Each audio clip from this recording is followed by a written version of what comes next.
Hello, world, and welcome to the Quick Kick Picks presented by Bros Talking Soccer. My name is Dave Knittel. I'm here with my brother Christian to discuss what is happening in match week 26. We got 12 matches, 12 MLS matches. Christian, hello, how are you doing? Well, that's 21. It's 12 is this way. There Sorry, you go. it's Yep, always there it is. reversed on that. I'm doing well, Dave. Thanks for asking. How are you doing? I'm doing well as well. Happy it's Friday. Excited about this weekend, long weekend. I am excited, and I'm excited to watch some MLS action. I'm going to be at the Portland RSL game, so I'm pretty pumped about that one. Christian, do you have any plans this weekend? I'm going to the Philadelphia Union Atlanta match tomorrow, which is going to be a blast and probably a title decider, which we will talk about in a little bit here. But I'm missing the Penn State opener for this, so it better be worth it. All right. So it should be a good game. I know I'm excited to watch the Atlanta-Philly game as well. Quick reminder, we have a Quick Kick Picks game. All of these matches will be included in our August game, even though there are 2 matches on Sunday. Technically in September, we're going to count them in our August game. If you would like to play along with our Quick Kick Picks game, leave your predictions. If you're watching on YouTube, leave them below the video, or preferably send us a tweet at BT Soccer Pod. I will track them for each game. If you get the home team score correct, that is a point. If you get the away team score correct, that is a point. If you get the result of the match correct, that is a point. And what happens when you get all 3 of those correct, Christian? You get 2 extra bonus points, so there's 5 points up there for grabs in every single match. Quick maths, how many points are up for grabs this weekend with 12 matches? Obviously, there's 60 points, David. Absolutely. So even if you... There you go. You are an accountant. Even if you haven't played before, leave your predictions and then get excited about our September game. If you haven't played, and obviously if you're playing in August, make sure to play along. Winner gets to come on our podcast for a 15-minute guest appearance. We may change that up in the future as far as a prize is concerned, so stay tuned for our September announcement. Also, Twitter restricts us to about 2 minutes and 20 seconds per video, and each of these games that we talk about, we cut up and upload to Twitter. So I have a little timer here, keeps us in check. It's going to go off after 2 minutes and 5 seconds, and we know it's time to wrap up. If you hear a whistle, do not be concerned. Also, if you're watching live on YouTube, because we have those Twitter restrictions, we're going to run through these games. If you leave a comment, I see it. I won't discuss it during that game, but at the end of the video, we will circle back and wrap up and obviously address your comment. Last thing, I've been getting a lot of snarky comments because we record this generally a day or 2 before matches are played, and I don't have the lineups. And when I say someone's name who isn't in the lineup, people love to let me know. So I'm going to do my best to not mention players' names anymore and kind of more stick to the numbers. So you're going to do what I do. Yes, but well, I'm going to try to give a little bit more stats and info than you. But yes, I'm going to try to do what you do because I'm tired of the snarky comments. Anything else you would like to add? No. All right, let's get this thing going here. Kicking things off on Saturday, August 31st, we have the New York Red Bulls hosting the Colorado Rapids at 7 p.m. Eastern Standard Time. Christian, what do you think is going to happen? So this is a matchup that I expect the Red Bulls to win, but Colorado, who obviously started the season so poorly and then rebounded pretty well for a while, have started to cool off a little bit more. They have had a number of losses in the past few weeks, and they still are able to score goals. We know the threat that they pose. The New York Red Bulls specifically are known for their high press, and if they turn the ball over, which Colorado can do at the back, they're going to score goals. But at the other end, the Red Bulls also play a risky game with their possession, and they have been known to turn the balls over in a little bit of a dangerous area. So Colorado can punish them. I expect this one to be a little bit more high scoring. Red Bulls, I do think, get the job done. They're going to cement themselves as a real playoff, just like a mid-table playoff team right now, or playoff range. Yeah, I think they ultimately finished 4th in the East. Yeah, that's what I'm trying to say without saying 4th place. So I think the Red Bulls win this one in a 3-2 shootout. All right, I'm going to have it not be quite as high scoring. I'm going to have this one and ultimately ending up 2-0 to the Red Bulls. Colorado, after they weren't shut out since April, the club has 2 shutout losses in their last 3 matches. They're also winless in their last 3 matches. They're tied for the 2nd worst road record in the league, 0.5 points per game. They only have 1 road win all season. That came back in May. Now, on the Red Bull side of things, they did lose the Hudson River Derby last weekend 2-1, and they haven't won back-to-back games since May 25th and June 1st. That's 14 matches across all competitions. They haven't strung together 2 wins.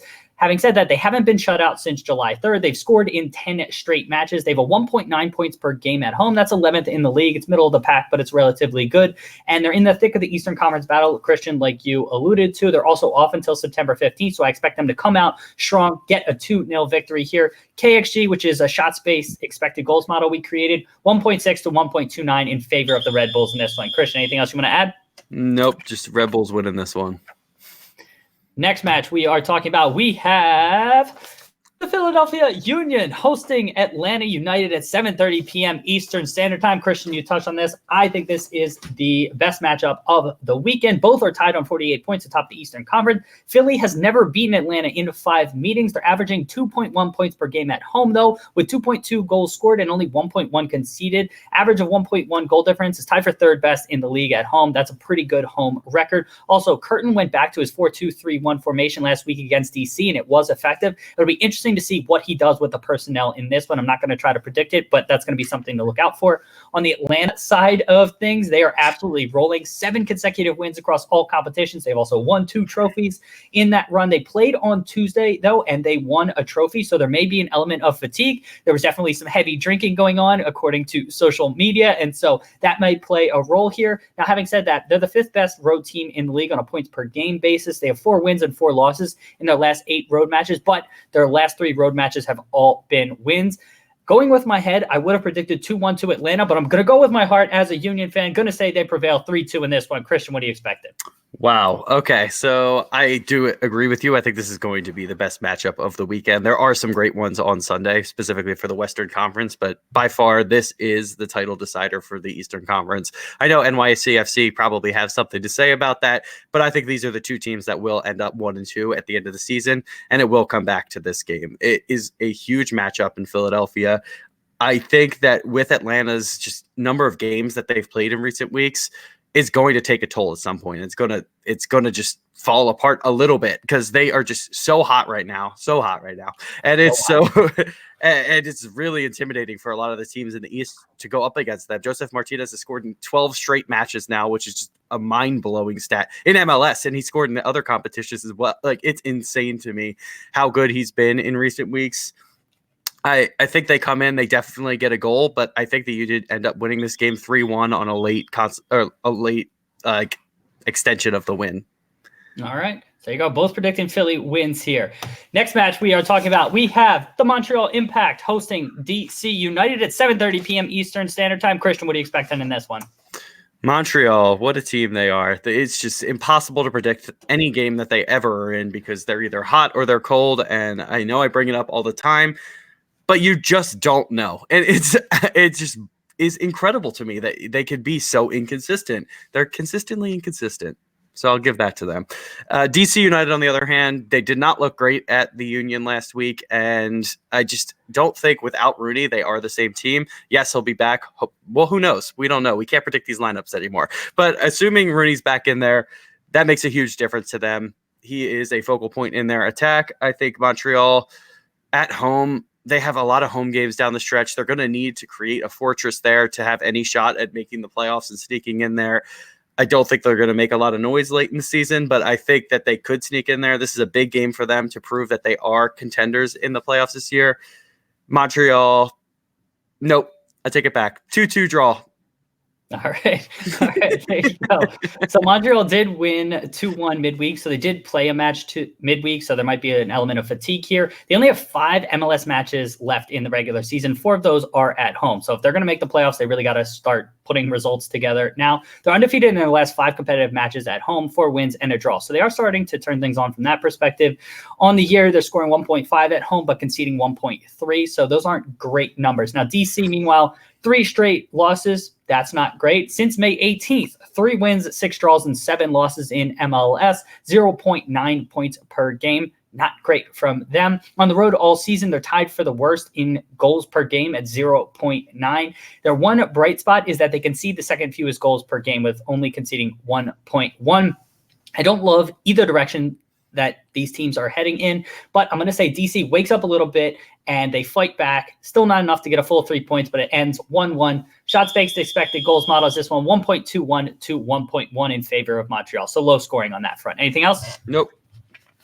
Next match we are talking about, we have the New England Revolution hosting Toronto FC at 7:30 p.m. Eastern Standard Time. New England still only has one loss since Bruce Arena was appointed, and that one loss was to LAFC, so that's nothing to really be ashamed about. They have 7 wins, 6 draws, and 1 loss in the 14 MLS matches.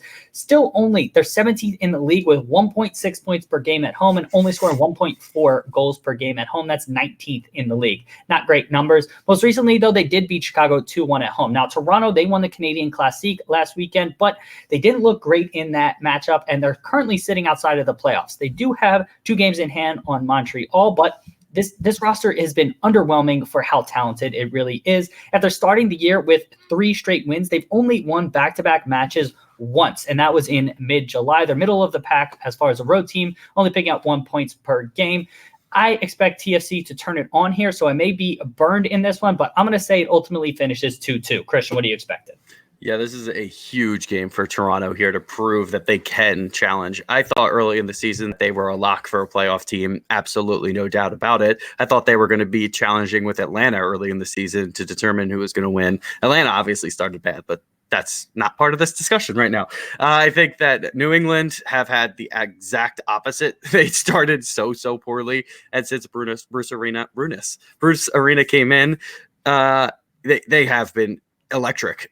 Specifically at home, you said that they haven't been scoring as much, but they are getting results, and I think that's huge for them. They need to continue to not lose games. Getting points, even if it's a draw, it matters at the end of the season. You're preventing other teams, specifically when you're playing an Eastern Conference rival who's probably one of the 2 teams that they're going to be fighting for that last playoff spot. Yeah. This is a huge match for them at home. I think New England gets the job done at home, even though Toronto have that incredible roster. Just looking at it on paper, it's a no contest. At home, New England get the job done. Bruce knows what he's doing, and I think this one ends a 2-1 scoreline to New England. Shots-based expected goals has this one 1.43 to 1.09 in favor of New England. Next match we are talking about, we have the Columbus Crew hosting the Chicago Fire at 7:30 p.m. Eastern Standard Time. Christian, what do you think is going to happen? Well, this game is pretty boring here.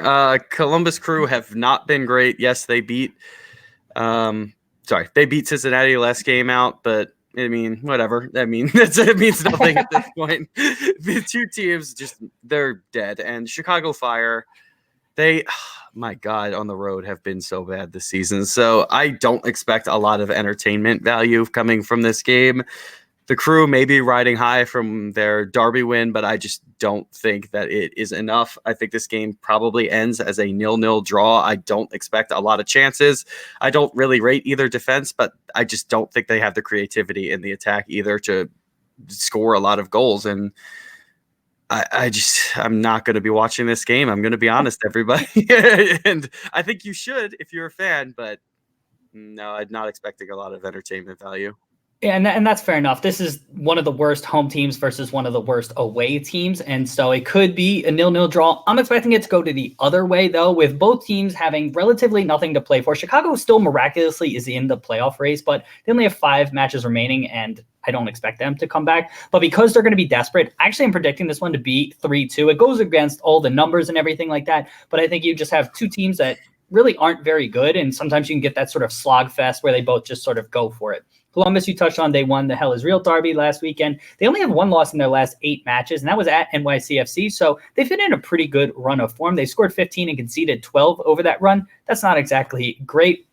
They have the 3rd worst home points per game at 1.3, and they're one of only 3 teams with a negative home goal differential. Chicago, meanwhile, 1 win on the road all season. They have the worst points per game on the road in the league, 0.4 points per game. Tied for worst attack in the league with 0.9 goals per game on the road. Now, having said all that, again, I'm still predicting 3-2 to Columbus, and that might be a dumb prediction, but that's what I'm expecting. Shots-based expected goals is this one, 1.24 to 1.35 in favor of the Fire. So away team favored. Christian, anything else? Nope. Next match, we have FC Dallas hosting FC Cincinnati in the Battles of the FC at 8 p.m. Eastern Standard Time on Saturday.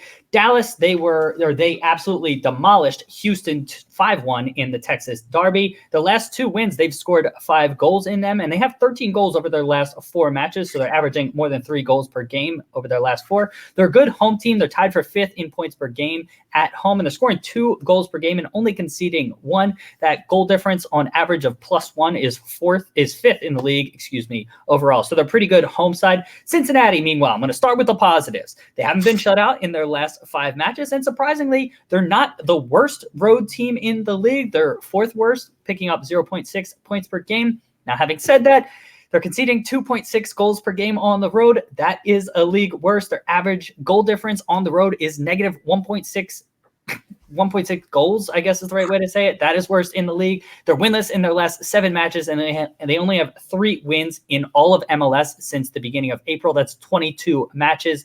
I don't mean to pile on, but if this isn't a multi-goal victory for Dallas, I'd be shocked. 4-1 to Dallas. Christian, what are you expecting? It was really kind of you to find some positives about Cincinnati, but no. I'm just going to say no. There's no shot in hell that they're getting a point in this game.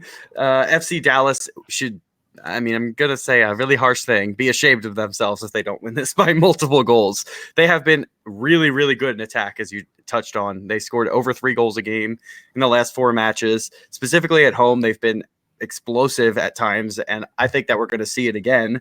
Cincinnati do not have a team that's going to really contain an attack, and they're not going to be a team that really can counter and cause a lot of problems. Yes, you said they haven't been shut out in 5 matches. I think that changes here. I think Dallas are one of the better defenses that they've come up against in that stretch, and Dallas absolutely have the quality to punish FC Cincinnati here. Dallas, easy win in this one. I'm going with another 5-goal performance by them in a 5-0 victory. Shot space expected goals 1.42 to 1.03 in favor of FC Dallas in that one. Next match, we have Sporting Kansas City hosting the Houston Dynamo at 8:30 p.m. Eastern Standard Time. Christian, what are you expecting?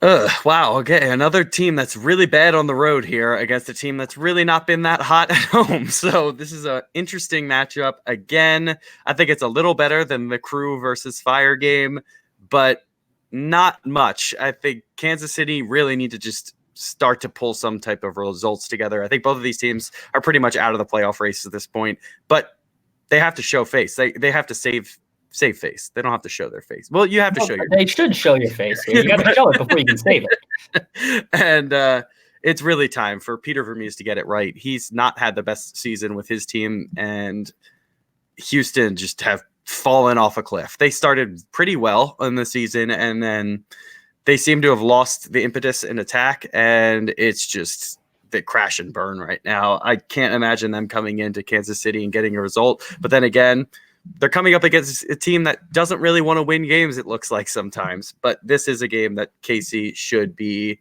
handily winning, and I think it's going to be a 3-1 scoreline. I agree with you on the 3-1 scoreline. Now, SKC, they're creeping up the Western Conference a little bit. I think it's ultimately going to be too little too late, and they don't get in the playoffs, but they've won 2 straight. And fun fact for you, they have 6 wins and 6 losses since the Gold Cup break, so no draws in their last 12 matches in MLS. They have the 3rd worst home defense. They're conceding 1.8 goals per game. That's not something you would expect from an SKC side. They are scoring 1.8 goals per game as well, so goals are aplenty when SKC is playing, particularly at home. Speaking of goals aplenty, Houston haven't kept a clean sheet since July 3rd. They're conceding 2.5 goals per game on the road. That is 2nd worst in the league. 2nd worst in road points per game as well with 0.5. They have 5 losses and 1 draw in their last 6 MLS matches, so they're not in a great run of form. Shot space expected goals has this one 1.54 to 1.08 in favor of SKC. And like I said, I agree with Christian. SKC wins this one 3-1. Anything else? Nope. Next match, we have the Vancouver Whitecaps are hosting NYC FC at 10 p.m. Eastern Standard Time. Vancouver is the lowest scoring home team in the league. They haven't scored more than 1 goal at home in their last 4 matches across all competitions. They've only scored 2 goals at home 3 times all year in their 14 home matches across all competitions. They haven't scored more than 2 goals at home all season. They are not scoring goals. That's the moral of that story, and it's not a great sign because NYCFC is the second highest road scoring team in the league. They average 1.8 goals per game on the road. They're one of only 2 teams with a positive road goal difference. Christian, can you guess the other? Let me guess, LAFC. Very good. NYCFC has won 3 straight games, and they haven't been shut out on the road since March 29th. That's 13 games across all competitions. Shot space expected goals has this one 0.97 to Vancouver for 1.42 to NYCFC. So NYCFC heavily favored in our shot space expected goals model. I agree with that one. I'm expecting a big NYCFC victory on the road, 4-1. Christian, what are you expecting? Wow, I definitely don't expect a big victory on the road, but I do see NYCFC winning this game. I think they are just way too talented to drop points against a Vancouver team that really... Oh boy, guys, you guys just cannot score goals. And Dave touched on it. It's not been good enough. You cannot go through an entire season, or we're almost done now, and not score more than 2 goals in a single game at home. That is just unacceptable. So I think that they really need to start to save face a little bit, because that's just what I say now. I'm going to say saving face. And I think this one ends NYCFC 2-1. I think it's going to be much tighter. I just don't think that Vancouver's attack can cause enough problems for NYCFC. And if NYCFC get to control the ball, control the game, it could be a very long night for the Vancouver Whitecaps. Yeah, I agree. And they're at the bottom of the Western Conference now, so not trending in a great direction for Vancouver. Yeah, not really a surprise either, because they have just been in free fall since about week 3. Next match we're talking about, we have the San Jose Earthquakes hosting Orlando City at 10:30 p.m. Eastern Standard Time. Christian, what do you expect to happen in this game? So I'm expecting San Jose to pretty easily win this game. I know Orlando's going cross country, and San Jose have been playing pretty well. I think they've cooled off a little bit from their really hot streak, but not too much. They still are a very good team. I expect them to finish middle of the playoff pack as well in the West. I think they're competing with a lot of teams in that jumble right there. Yeah, that are like anywhere from like 6 really to 2, right? Is really, or is it even more than that? Even 8, 2 to 8 is pretty tight. Okay, so I expect San Jose to make the playoffs, but this is a game they absolutely need to prove that they are a playoff team. I think Orlando do not travel too well, especially with a cross-conference game at cross-country. Orlando may rest a few people. I wouldn't be surprised. We've seen them do it a couple of times this season. San Jose at home have been very, very good in recent weeks, and I expect that to continue.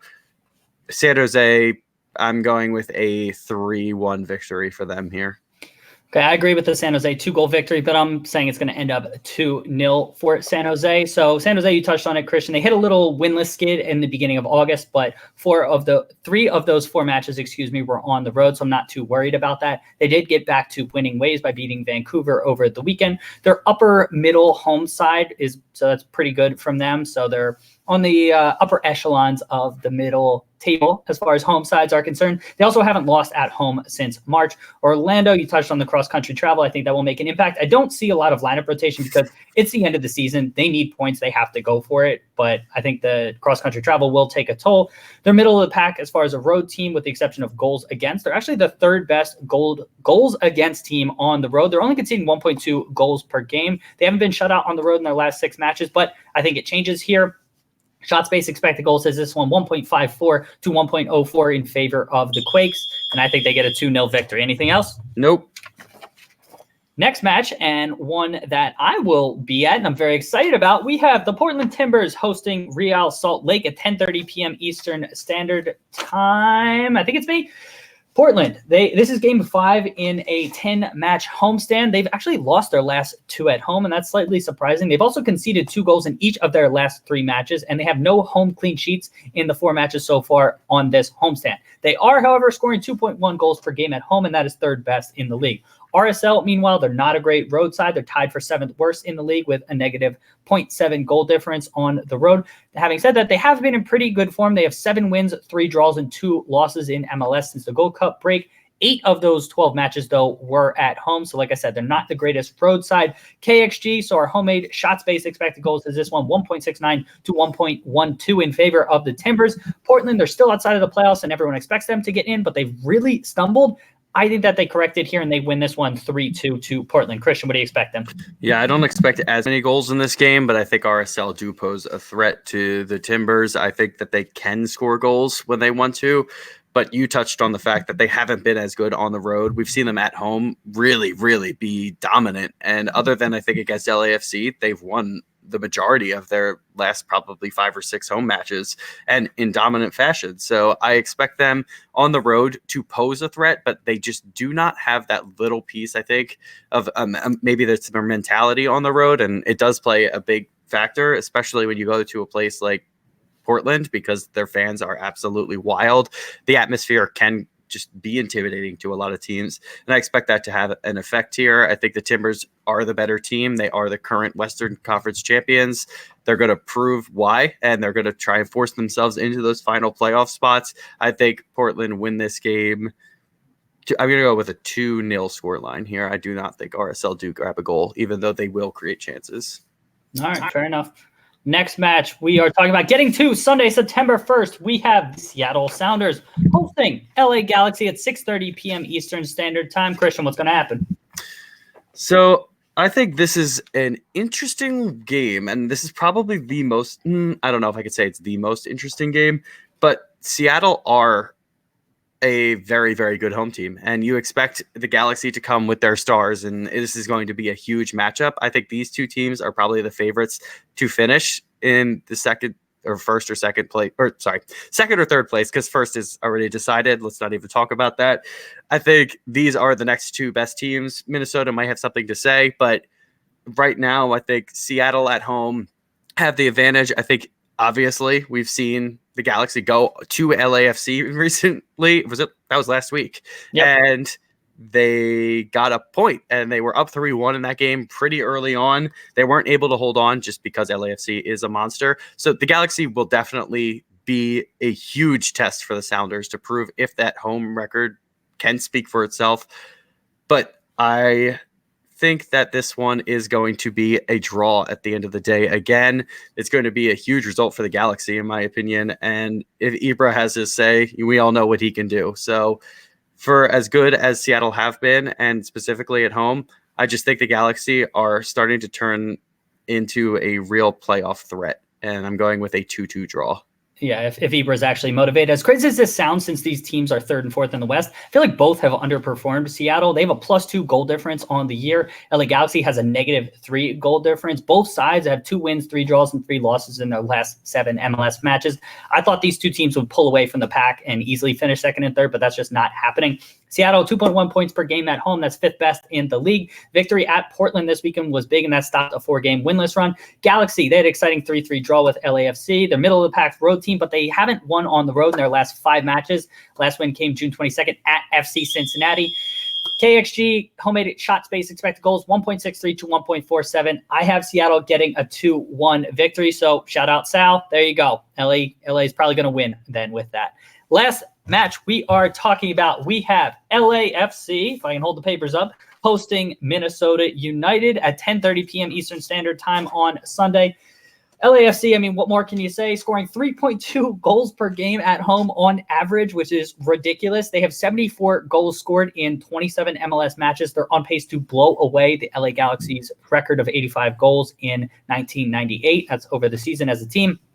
Draw against LA Galaxy was only the 2nd time in 13 home matches that they dropped points, and both those drop points were draws. They still haven't lost at home in MLS. Minnesota, they played midweek and lost the Open Cup, and that was kind of emotionally and physically draining. They fought back, and you might see a little bit of fatigue set in because of that. They are no pushover, though. They're scoring 1.6 goals per game on the road. That is 3rd best in the league. Unfortunately, they're conceding 2.1 goals per game on the road. That's 5th worst in the league. Coming up against the league's best offense, that's not a great sign. Victory would be keeping LAFC under 2 goals, which I do not think Minnesota United will be able to do. KXG has this one 1.88 to 1.15. Our shots-based expected goals model in favor of LAFC. LAFC wins this one 3-0, in my opinion. Christian, what are you expecting? Yeah, being an attacking team as your advantage going into LA is not what you want right now. You have to be defensively sound, and unfortunately, that is not Minnesota's strong suit. They have really, really good attacking players, and we've seen them score goals over and over again, especially in this run in the second half of the year, they've been very, very good, specifically at home. On the road, like you touched on, they have been scoring goals as well. So I expect them to grab one here, but we're talking about LAFC at home. That team is a monster, and it's unbelievable to watch them every single week. They scored 3 goals last week when it looked like, okay, wow, they might actually lose this one 20 minutes in. They got it together. They're just too good right now, all over the field. I think it'll probably end up with a 4-1 scoreline. I just think LAFC are that good. They're able to score goals like nobody else, and it's going to be a simple victory in the end. There you have it. So that's what is happening this weekend, MLS Match Week 26. This has been Quick Kick Picks presented by Bros Talking Soccer. If you like what we are doing here, check out our website, brostalkingsoccer.com. We have an option for you to buy us a shot, $3, and it helps support the show, everything that we are doing here. Shout out, Sal. Thank you for joining us live here. And, apologies for picking against LA, or the Galaxy. So, it seems to work for you guys. So, you're welcome for doing that. Christian, anything you would like to say in closing here? Let's go get some matches played. Say, everyone.